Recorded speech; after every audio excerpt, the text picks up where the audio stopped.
آج دور جدید میں تمام ممالک خصوصاً وہ جو ترقی یافتہ کہلاتے ہیں سائنس اور ٹیکنالوجی کے میدان میں ایک دوسرے سے ہر شعبے میں برتری کی دوڑ میں لگے ہوئے ہیں، جن میں پاکستان بھی شامل ہے۔ مگر جدید سائنسی علوم کو ٹیکنالوجی کی سطح تک لانے، خاص کر سیمی کنڈکٹر اور نینو الیکٹرانکس کی اطلاق اور تحقیق کی صلاحیت میں پاکستان کافی پیچھے رہا ہے۔ 2009 میں انٹرنیشنل اسلامک یونیورسٹی اسلام آباد کے پروفیسر ڈاکٹر احمد شجاع سید نے ایڈوانس الیکٹرانکس لیبارٹری کی بنیاد رکھی اور ایک سائنسی پروگرام کو ترتیب دیا۔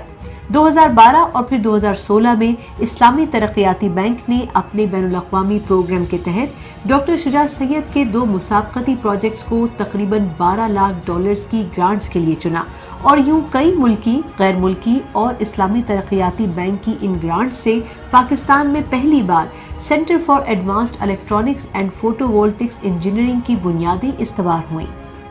انٹرنیشنل اسلامک یونیورسٹی میں یہ سائنسی اور تحقیقی مرکز بنیادی طور پہ اس سارے معاملے کو ہم انڈرسٹینڈ کرنے کی کوشش کریں، ایک ایسا تحقیقی اور سائنسی مرکز تشکیل دیں جو پروڈکٹ ڈیولپمنٹ کو فوکس کرتا ہو۔ یہ وہ ایریا ہے جو چوتھے صنعتی انقلاب کے لیے انتہائی ضروری ہے۔ سینٹر فار ایڈوانسڈ الیکٹرانکس اور فوٹو وولٹکس انجینئرنگ کو جدید طرز سے بنایا گیا ہے، جس میں داخل ہونے سے پہلے ہر فرد کا درجہ حرارت جانچا جاتا ہے،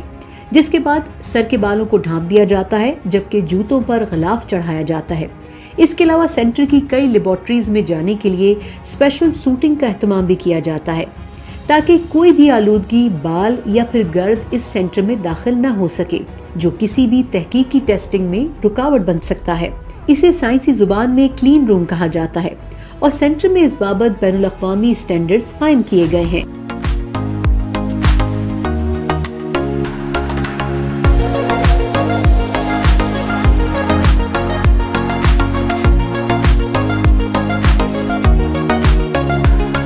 یہ پورا سینٹر ایک سائنسی نظام ہے جہاں ایڈوانس الیکٹرانکس فیکٹرز پر کام کیا جاتا ہے۔ اس سینٹر میں 20 مشینیں اور 100 سے زائد تکنیکی آلات موجود ہیں، جن کو 6 حصوں میں کام کرنے کی صلاحیت سے تقسیم کیا گیا ہے، جو کہ advance electronic lab, photovoltaic engineering energising laboratory, electronic device and design suite, model simulation laboratory, device processing and fabrication facility, device characterisation testing and evaluation facility شامل ہیں۔ یہ جو ابھی آپ کے سامنے سسٹم نظر آ رہا ہے، اسے dual head high vacuum magnetron plasma sputtering system کہا جاتا ہے۔ ضرورت اس لیے پیش آتی ہے کہ بہت جگہ پہ آپ کو ایک ایسی لیئر ڈیولپ کرنی ہوتی ہے کہ آپ کے پاس ایک سالڈ مٹیریل ہوتا ہے، لیکن آپ اس کو سالڈ ٹو سالڈ میڈیم کے نتیجے میں ٹرانسپورٹ کرنا چاہتے ہیں from one place to another,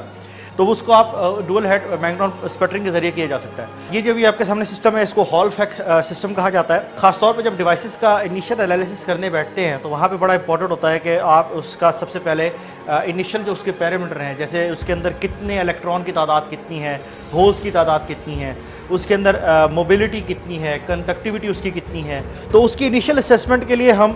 hall fake system استعمال کرتے ہیں، جو کہ یہ آپ کے سامنے یوز کیا جا رہا ہے۔ یہ جو بھی آپ کے سامنے سسٹم پلیس ہو رہا ہے، اس کو photo luminance electro luminance system کہا جاتا ہے۔ فوٹو لومینس سے مراد یہ ہے کہ آپ کے پاس مختلف قسم کی لیزرز ہوتی ہیں جو کہ آپ شائن کرتے ہیں اپنے سیمپل کی سرفیس کے اوپر، اور سیمپل کی سرفیس سے لیزر جو شائن کرتی ہے ایک خاص ویو لینتھ کی وہ لیزر ہوتی ہے، تو اس کے نتیجے میں وہ کچھ الیکٹرانس کو اس کی سرفیس سے واپس لے کے آتی ہے، اور کچھ لائٹ کی جو فوٹونز ہیں وہ واپس آتے ہیں۔ وہ انرجی جس پہ آپ کی ڈیوائس آن ہوگی آپٹیکلی، اس کا آپ ایزیلی اس کو اسیس کر سکتے ہیں۔ یہ ایک کلین روم ہے ہمارے پاس، اور یہ بہت سینسیٹیو ایریا ہے جہاں پہ ہم نینو الیکٹرانکس پہ کام کر رہے ہوتے ہیں۔ جیسے آپ لوگ دیکھ سکتے ہیں کہ یہاں پہ ہمارے پاس فوٹو لیتھوگرافی ہے، ہمارے پاس الیکٹرو اسپننگ ہے، الیکٹرو اسپے ہے۔ تو اس سینٹر میں جو ہم سینسرز پہ، جس طرح اسمارٹ سینسرز ہے یا اس طرح کے جو نینو جنریٹرز ہے، from designing, fabrication and the product level پہ ہم جب لے کے جاتے ہیں تو جو فائنل ڈیوائس ہے وہ ہم اس روم میں فیبریکیٹ کرتے ہیں۔ ملکی، بین الاقوامی اور پرائیویٹ ادارے سینٹر فار ایڈوانسڈ الیکٹرانکس کے ساتھ مل کر مختلف پروجیکٹس پر کام کر رہے ہیں۔ یونیورسٹی کے اندر اور باہر سے تقریباً چھوٹے بڑے اب تک 400 سے زائد پروجیکٹس پر کام کیا جا چکا ہے، جبکہ اس وقت بھی بہت سے فنڈڈ پروجیکٹس پر کام ہو رہا ہے، جن میں انرجی انجینئرنگ، سپر کیپیسیٹر، نئے مٹیریل سے device design and architecture, big data اور IoT ٹیکنالوجی،